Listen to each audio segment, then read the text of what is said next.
Once upon a time, in the vast and colorful underwater kingdom of the deep ocean, there lived a young whale named Melody. Melody was not like the other whales around her.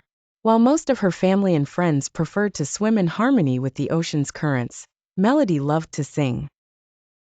Her voice was unique, echoing through the water like a soft lullaby carried by the waves. But Melody often felt alone. She believed her songs were only heard by the silence of the ocean. The other whales were busy with their own lives, chasing schools of fish and playing in groups, and they never seemed to stop and listen to her melodies. Melody wondered if her voice even mattered. Often, she would swim to the deepest parts of the ocean, away from everyone, and sing her heart out, letting her feelings resonate with each note. One day, as Melody sang in her secret spot near an old coral reef, a wise old turtle named Mr. Shell happened to pass by. Intrigued, he stopped to listen. The beauty of Melody's singing touched his heart, and he realized he had discovered something special. As the song faded, the turtle approached her. "Why do you sing alone, young Melody?" he asked gently. Startled, Melody replied, "I sing here because it's the one place I feel heard. Out there, none of the other whales listen to my song." Mr. Shell took a moment and said, "Your song is a gift, Melody.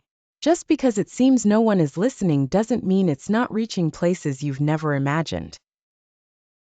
Encouraged by Mr. Shell's words, Melody decided to share her voice with more than just the silence of the sea. She started singing while swimming closer to the community of ocean life.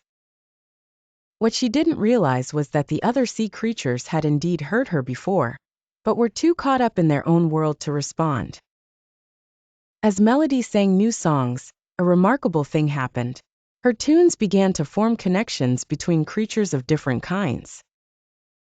Schools of fish started to follow her rhythm, the dolphins synchronized their jumps with her melodies, and even the smallest seahorses swayed gently with her songs. Melody's voice was no longer just a whisper in the vast ocean, but a bridge uniting its inhabitants. Even the other whales, who once seemed indifferent, began to hum along, creating a symphony that brought joy and unity to the deep blue. Melody realized that her voice had always mattered, even when she thought nobody cared. It reached Mr. Shell, and through him, found its way to the heart of their community, bringing creatures together in harmony. And so Melody sang on, understanding that a voice, no matter where whispered, always finds an ear to listen. The ocean was no longer silent, but filled with the pleasant melodies of friendship. Moral: your voice matters, even if you think no one can hear.